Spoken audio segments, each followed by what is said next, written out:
Okay, greetings one and all, and welcome to this math lesson. In this lesson, we'll be looking at the topic finding the exact value. Finding the exact value. Okay, let's begin. Let's consider this question. It says, given that x is equal to 5, y is equal to 9, evaluate the algebraic expression xy divided by y minus x. So notice that we have this expression xy or all over y minus x. And when we have x, y so close to each other, what that means is x is multiplied by y. That's very important there. So here, the operation in the numerator, the operation on top is definitely multiplication. So x multiplied by y, that's what this means. Notice that they tell us that x equals to 5. So that means that wherever we see x, we're going to put 5. And they tell us that y equals to 9. So wherever we see y, we're going to put 9. So wherever we see x, we're going to put 5. And wherever we see y, we're going to put 9. And so let's do that.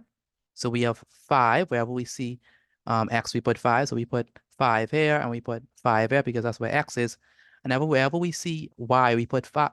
And wherever we see y, we put 9. So 9 is right here and 9 is right here. So let's multiply. 5 times 9 is definitely 45. And 9 minus 5 is definitely 4. And so if we divide this, because this is 45 all over 4, which means 45 divided by 4, this fraction bar means division. And so we're going to divide, and when we divide 45 by 4, we get 11.25. Now, how exactly did we get it? Well, let's work it out. We say, how many times can 4 go in itself? Well, 4 times 1 is 4, okay? And so we're going to subtract 4 minus 4 is definitely 0. Okay, then we say, okay, let's bring down the 5. How many times can 4 go into 5? Well, 4 goes into 5 one time. So 4 times 1 is definitely 4. And so we subtract 5 minus 4 is definitely 1. And we bring down, well, we just left with 1. And so there's none left to bring down. And so we're going to put the decimal point on top. And that decimal point gives us the permission to put this imaginary 0 here. So this becomes 10 instead of 1. And so now we're asking the question, how many times can 4 go into 10? Well, 4 will go into 10 twice because 4 times 2 is 8. And so we subtract that. 10 minus 8 is definitely 2. And again, we still have the decimal point here, so we have the permission to put the imaginary 0. And so we say, how many times can 4 go into 20? Well, 4 goes into 20 5 times. So 4 times 5 is definitely 20. Let me say 20 minus 20 is definitely 0. So the answer here is 11.25, just like how we get it here, because we divided 45 by 4. Let's move on to the next question. So with these questions, all you got to do is substitute, right? Wherever you see the letter, you put the number. So here we have p squared plus 7. Notice that p equals to 6. P equals to 6. So that means that wherever we see p, we're going to put 6. So let's do that. So it's saying 6 squared plus 7. What is 6 squared? Well, 6 squared is definitely 6 times 6, and 6 times 6 is 36. And so we're going to say 6 squared is definitely 36. So it's going to be 36 plus 7. And what is 36 plus 7?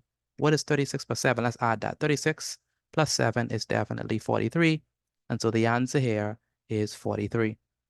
Let's move on to the next question. Here we have this question. It says, if A equals to 10 and B equals to 7, calculate the value of the square root of A plus B minus 1.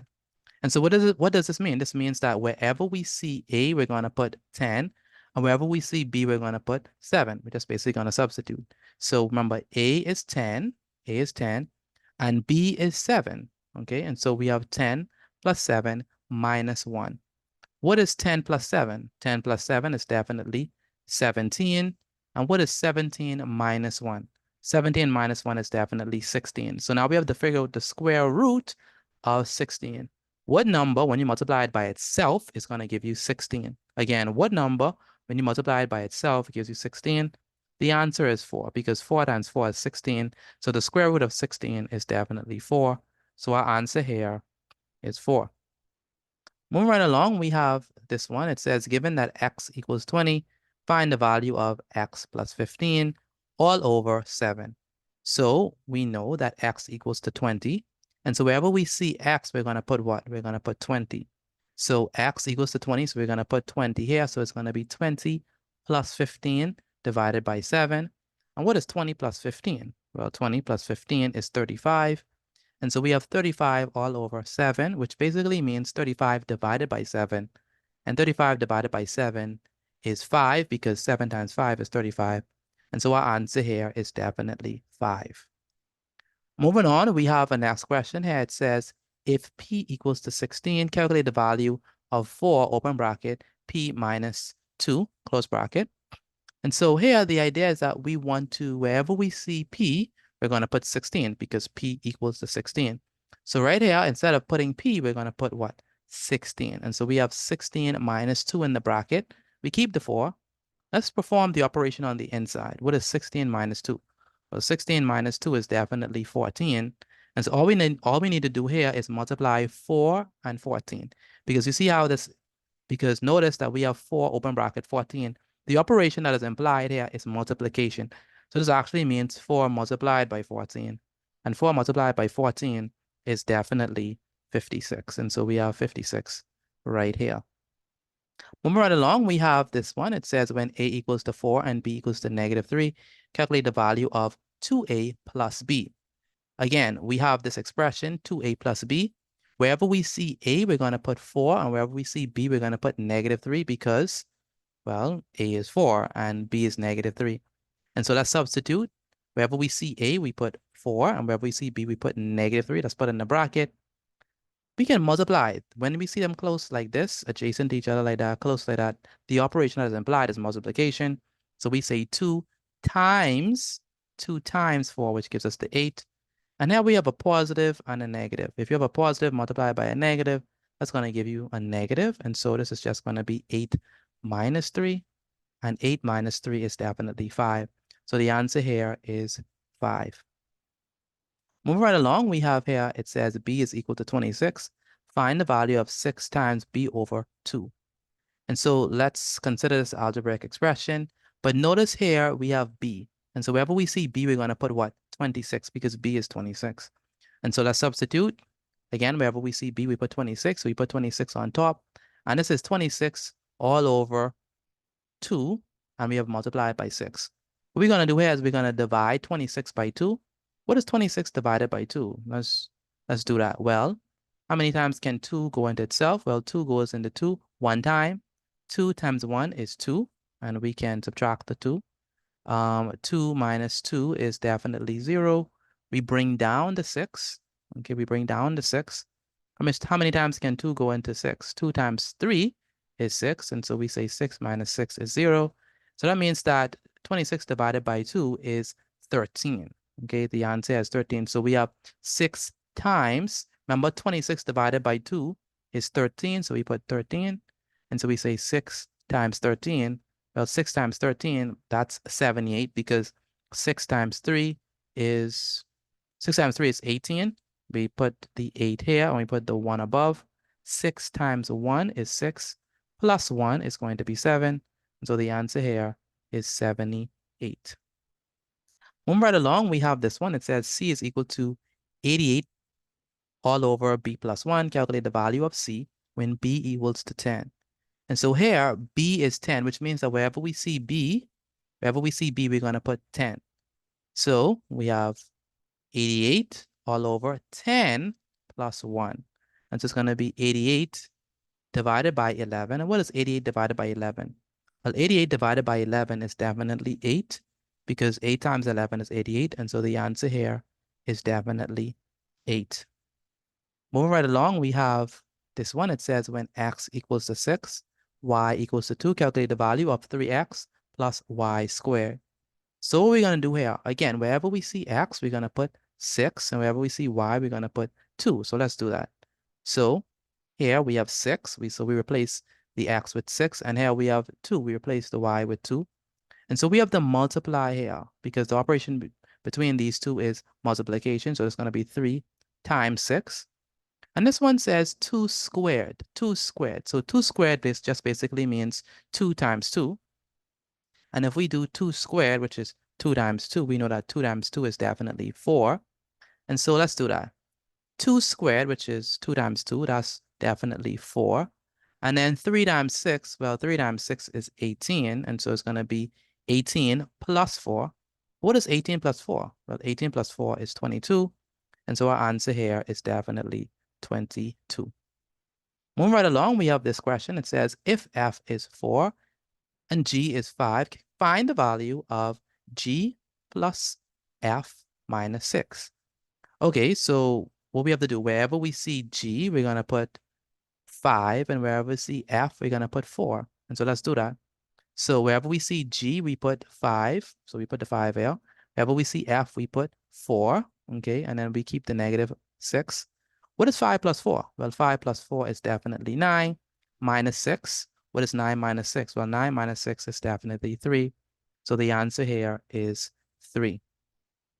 Moving right along, we have this question here. It says, if f is 3, g is 5, and h is 10, find the value of 2f, which means 2 multiplied by f. When you see them close to each other like that, that means multiplication. So this is 2 times f minus g plus h. Again, what are we going to do? Wherever we see f, we're going to put 3. Wherever we see g, we're going to put 5. Wherever we see h, we're going to put 10. So here, f is 3, g is 5, and h is 10.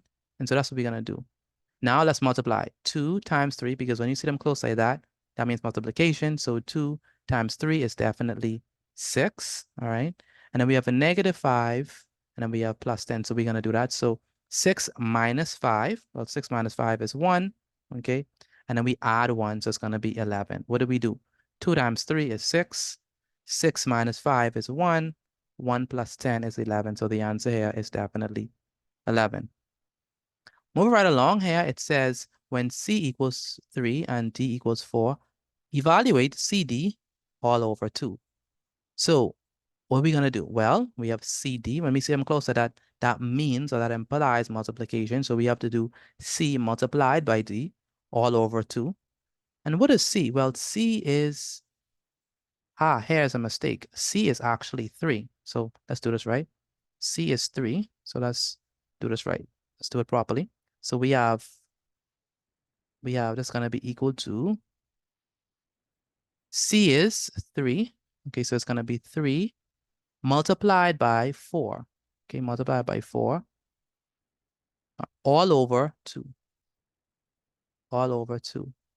So 3 times 4 divided by 2. What is 3 times 4? Well, 3 times 4 is 12. Okay. 3 times 4 is 12. And so we have 12 divided by 2. And what is 12 divided by 2? Well, 12 divided by 2 is definitely going to be 6. And so the answer here is definitely 6. So how did we get our answer? Well, we got our answer by, well, again, wherever we see C, we put 3. And wherever we see D, we put 4. So it's going to be 3 times 4, which is going to be 12, all over 2. 12 divided by 2 is definitely 6. So the answer here is definitely 6. Okay, let's move on to the next question. So the correct answer for that previous one was definitely 6.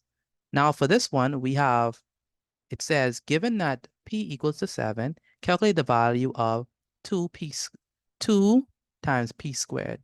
So again, here, the idea is that we have this algebraic expression right here, and we have p, but wherever we see p, we have to put 7 because p equals to 7.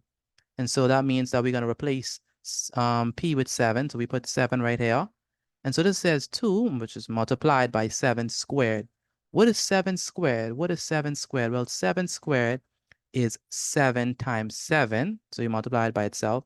And 7 times 7 is definitely 49. So what we actually have is 2 multiplied by 49. 2 multiplied by 49. And 2 multiplied by 49 is definitely 98. So the answer here is definitely 98. Okay, let's move on to the next question here. It says, given that z is equal to 36, find the value of z plus 4 all over 10. Again, z is the variable. Z is the variable that we need to replace with the number. And so z plus 4 all over 10. So wherever we see z, we're going to put 36. So it's going to be 36 plus 4 all over 10. And so we say, what is 36 plus 4? Well, 36 plus 4 is definitely 40. So we have to do 40 divided by 10. 40 divided by 10. What is 40 divided by 10? 40 divided by 10 is definitely 4, not 10. This is not right. 40 divided by 10, let me put the correct answer, equals to 4.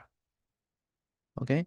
Because you can look at it as just canceling out the zeros if you want to. So 4 over 1 is just 4. So 40 divided by 10 is 4. So the answer here is definitely 4. So let me put 4 here.